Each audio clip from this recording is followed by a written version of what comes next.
Hello and welcome to Mentally Fit, the podcast that discusses topics relating to mental health and LGBTQ issues. I'm Kendra Fisher, Canadian ice hockey goalie, and if you're a new listener to the show, you can hear the first couple episodes at WiSPSports.com, where I was discussing preparing for the holiday season as well as how sports saved my life. You're also able to find a full transcript of the show on the page under Listen and then click on Mentally Fit. The show gives me the opportunity to share my experiences with you and offer some advice on how to cope, because it's important to know that you're not alone and to have the tools to call on when you need them.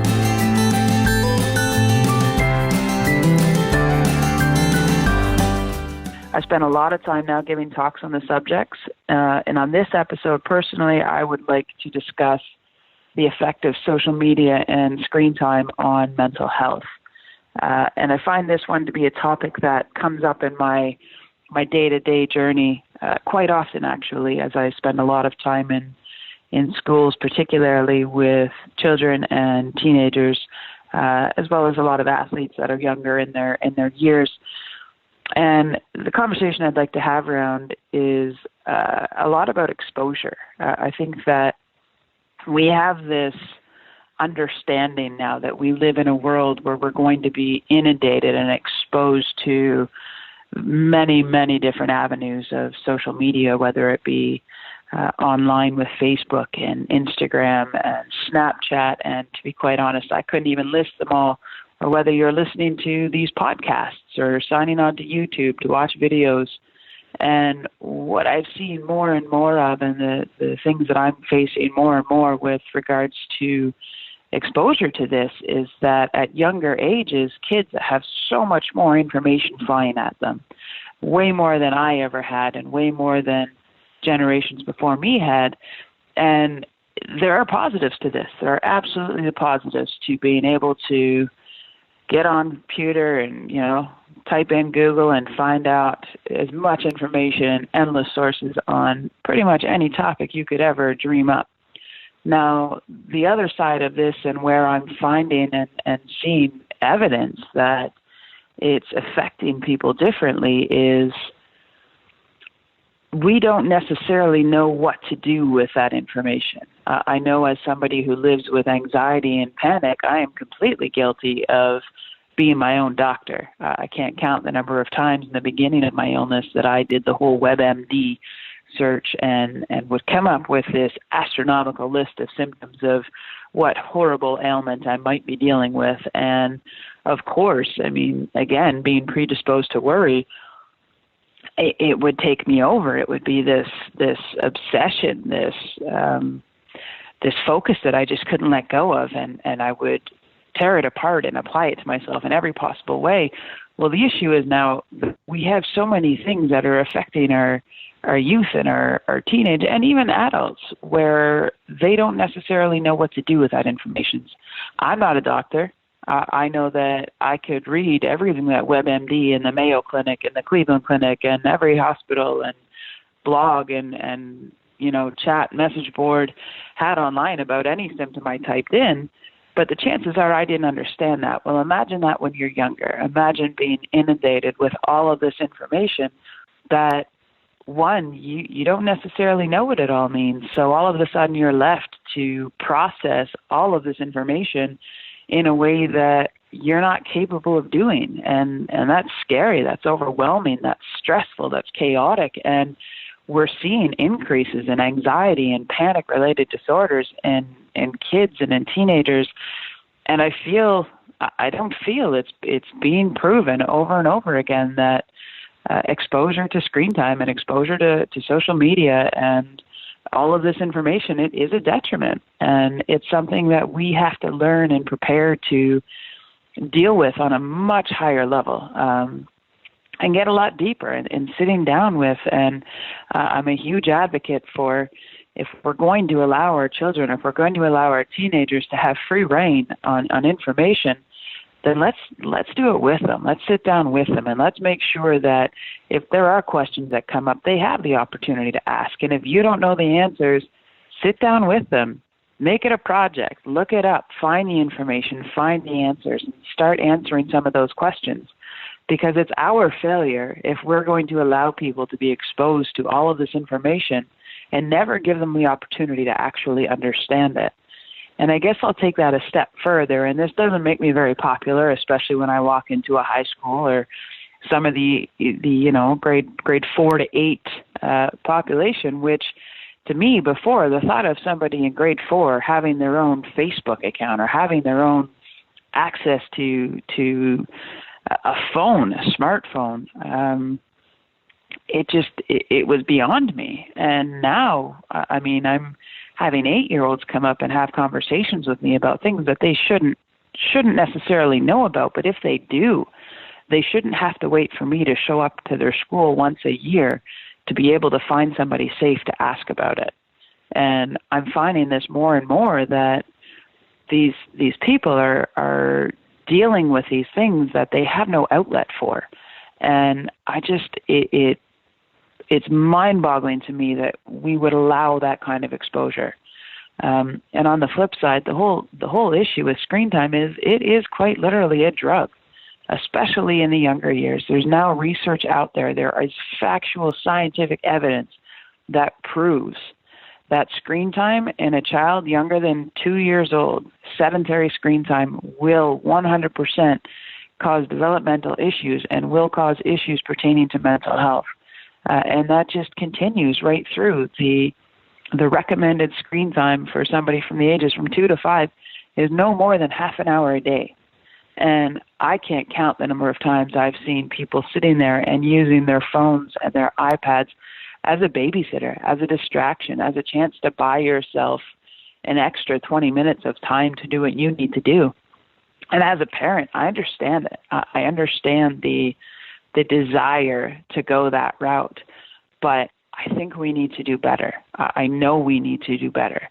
And here it is for me, and I saw a very good depiction of this the other day, and it was a picture somebody had taken of a creative depiction, albeit, and it was a picture of somebody holding a handful of pills, and on each of those pills there was a different social media outlet listed on it, whether it be Facebook, Instagram, Twitter. And I sat there and thought to myself, we would never offer our kids drugs. We would never offer our kids that handful of pills, yet we're giving them access to something that has the same effect. That gratification that comes from screen time, scientifically what happens biologically in your body, it's no different than giving somebody a dose of dopamine. It's no different than giving somebody an injection of a drug that makes them feel good. But the problem is it becomes addictive. And in doing so, we then take away from all of the other things that make it possible to stay mentally healthy. We take away from the desire to go outside. We take away from the desire to be active. We take away the ability for developing communication skills and developing those skills that we were forced to develop in my childhood because we didn't have that ability. If we were upset, we called up our friends, we went out for a coffee. We called up our friends, we had a conversation on the phone. Now it's almost as intrusive to pick up the phone and randomly call somebody as it would be to show up at their door. We don't allow that anymore in society. Instead, we'd rather rely on send me a text, and if I can make time for this, I will. And it's just such a step back in terms of human development. And I think we've got to find a balance. We've got to learn how to manage, one, that exposure to the just monumental amount of information that we're throwing at people at a much younger age that is just so hard to process, both developmentally and on a very, face level. It's just so much. And two, giving them the opportunity to develop the skills that they're going to need in order to live in that world. And we're taking away that ability by giving them sedentary screen time. I know this is something that I feel that I preach about, and I know, again, it doesn't make me popular with the kids because I'm that parent who my 18-month-old has never seen a screen, and my 18-month-old will never see a screen until they're 2 years old, quite simply because if I can stack every odd in his favor to make sure that I can do everything I can to make sure he can stay healthy, both mentally and physically, my personal experience and my wife's personal experience, we are not going to take the chance of I guess, setting him back. And that's not to say that I'm critical of other people. It's just the information I've learned. And the information I've learned is something that I would love to share, quite simply because I feel so passionately in giving our kids and our teenagers such a strong, balanced foundation to build from. And I think that allows us to get to a place where we can be mentally healthy and we can be mentally fit. And that's something I'm so passionate about. And now coming into the holiday season, I want to reinforce this message, because these kids are going to be coming out of their social life. They're going to be coming out of school, and all of a sudden access to playtime with friends and socializing with, buddies at high school or at university or college, it's minimized, and we're drawn back into our homes, and we don't necessarily have the tools anymore to go engage and create those social environments for ourselves. And a lot of people fall into, and I used to be one of them, I was guilty every year of using Christmas time as a time to watch movies and just lay on the couch and relax. And certainly there's a benefit to this, but more so there's a benefit to finding that balance and really helping one another, whether it's family, friends, children, parents, adults, just everybody. Let's find that balance of stepping away from our screens and stepping away from our computers and stepping away from this world that exists out of reach and just beyond the screen of whatever it is we're staring at. And let's really focus on reconnecting, because as I've said before, and as I'll say again, you can't do this alone. You can't do life alone. And whether or not you can fool yourself into believing that those relationships you have online, that those connections you have online are real, that's not real. A power outage will be all it takes to show you that. But what is real is being able to look somebody in the eye and let them know they're going to be okay.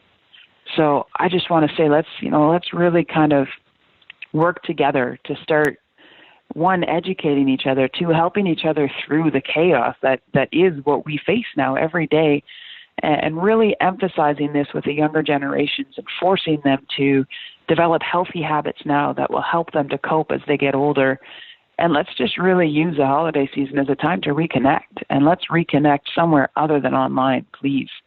I'm pretty positive that I can say wholeheartedly, I've never felt as good in those moments of need as when somebody just says, you know what, do you need a hug? And my computer, my phone, they've never given me a hug. And quite frankly, sometimes that little emoticon with the huggy hands, that just feels patronizing. So I really just want to say, everybody, take care of one another these holidays, and make sure that you put in that extra effort to check in on the ones you love, and really make sure that we're working to stay connected. That's all for this episode of Mentally Fit. I look forward to being back after the holidays and getting further into this. In the meantime, please visit my website, mentallyfit.com. There's an opportunity there to share your stories, post your blogs, and have conversations. And again, hopefully those conversations, if you're reading them, if you've got questions, if you've got feelings that arise from them, take the time to sit down with somebody in person and really get into that. Really allow somebody to be there for you. As well, you can follow me on Twitter at mentally_fit and on Instagram at mentallyfitmf. As well, please follow WiSP Sports on all of the media channels at WiSP Sports. And for more conversation from the world of women's sports, including articles, videos, blogs, podcasts, visit wispsports.com. WiSP Sports Radio is the largest podcast network for women's sport in the world, and with more than 700 episodes across 30 unique shows and a global audience of 1.5 million. You can listen on the web or subscribe on any podcast player, iTunes, TuneIn, Stitcher, Spotify, and Google Play. And until next time, please spend some time checking this out online, but spend even more time just really connecting with those you love these holidays. I'm Kendra Fisher, and until next time, thanks again for listening.